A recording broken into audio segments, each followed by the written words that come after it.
एक वन प्रदेश में एक बहुत बड़ा तालाब था। हर प्रकार के जीव के लिए उसमें भोजन सामग्री होने के कारण वहाँ नाना प्रकार के जीव, पक्षी, मछलियाँ, कछुए और केकड़े निवास करते थे। पास में ही बगुला रहता था, जिसे परिश्रम करना बिल्कुल अच्छा नहीं लगता था। उसकी आंखें भी कमज़ोर थीं। मछलियाँ पकड़ने के लिए तो मेहनत करनी पड़ती थी, जो उसे खलती थी। इसलिए आलस्य के मारे वह प्रायः भूखा ही रहता।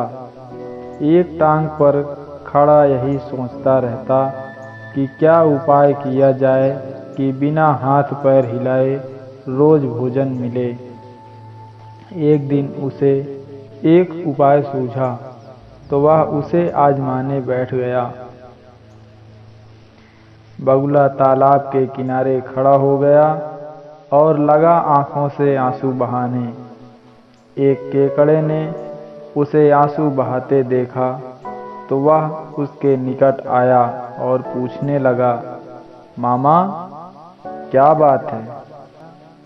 भोजन के लिए मछलियों का शिकार करने की बजाय खड़े आंसू बहा रहे हो। बगुले ने जोर की हिचकी ली और भर्राए गले से बोला, बेटे, बहुत कर लिया मछलियों का शिकार। अब मैं यह पाप कार्य और नहीं करूँगा। मेरी आत्मा जाग उठी है, इसलिए मैं निकट आई मछलियों को भी नहीं पकड़ रहा हूँ। तुम तो देख ही रहे हो। केकड़ा बोला, मामा, शिकार नहीं करोगे? कुछ खाओगे नहीं तो मर नहीं जाओगे? बगुले ने एक और हिचकी ली। ऐसे जीवन का नष्ट होना ही अच्छा है बेटे। वैसे भी हम सबको जल्दी मरना ही है। मुझे ज्ञात हुआ है कि शीघ्र ही यहाँ 12 वर्ष लंबा सूखा पड़ेगा।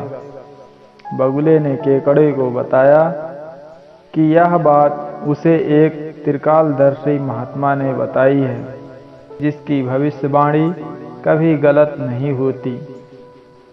केकड़े ने जाकर सबको बताया कि कैसे बगुले ने बलिदान व भक्ति का मार्ग अपना लिया है और सूखा पड़ने वाला है। उस तालाब के सारे जीव, मछलियाँ, कछुए, केकड़े, बत्तख व सारस आदि दौड़े दौड़े बगुले के पास आए और बोले, भगत मामा, अब तुम ही हमें कोई बचाव का रास्ता बताओ। अपनी अकल लड़ाओ। तुम तो महाज्ञानी बन ही गए हो। बगुले ने कुछ सोच कर बताया कि वहाँ से कुछ कोस दूर एक जलाशय है, जिसमें पहाड़ी झरना बहकर गिरता है। वह कभी नहीं सूखता। यदि जलाशय के सब जीव वहाँ चले जाएं, तो बचाव हो सकता है। अब समस्या यह थी कि वहाँ तक जाया कैसे जाए। बगुले भगत ने यह समस्या भी सुलझा दी। मैं तुम्हें एक एक करके अपनी पीठ पर बैठाकर वहाँ तक पहुँचाऊँगा, क्योंकि यह मेरा सारा शेष जीवन दूसरों की सेवा करने में ही तो गुजरेगा। सभी जीवों ने गदगद होकर बगुला भगत जी की जय के नारे लगाए। अब बगुला भगत के पौ 12 हो गए।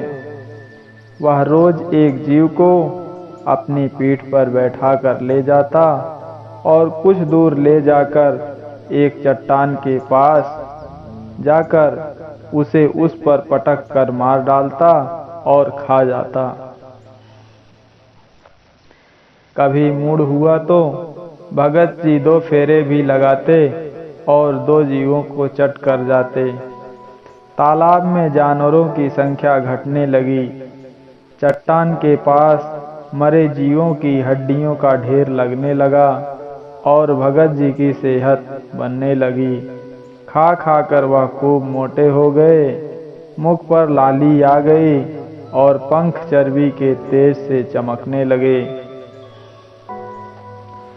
उन्हें देखकर दूसरे जीव भी कहते, देखो, दूसरों की सेवा का फल और पुण्य भगत जी के शरीर को लग रहा है।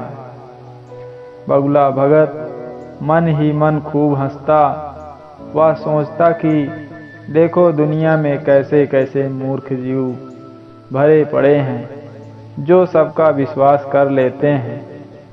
ऐसे मूर्खों की दुनिया में थोड़ी चालाकी से काम लिया जाए तो मज़े ही मज़े हैं।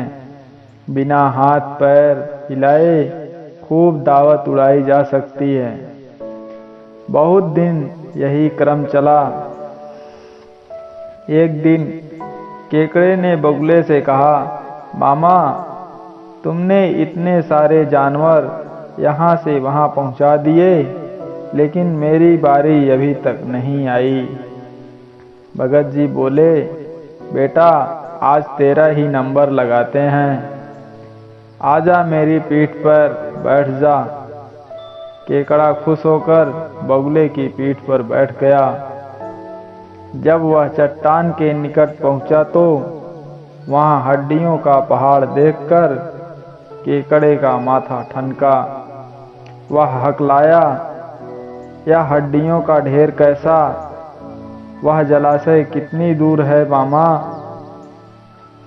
बगुला भगत ठां ठां करके खूब हंसा और बोला, मूर्ख, वहाँ कोई जलाशय नहीं है। मैं एक एक को पीठ पर बिठाकर यहाँ लाकर खाता रहता हूँ। आज तू मरेगा।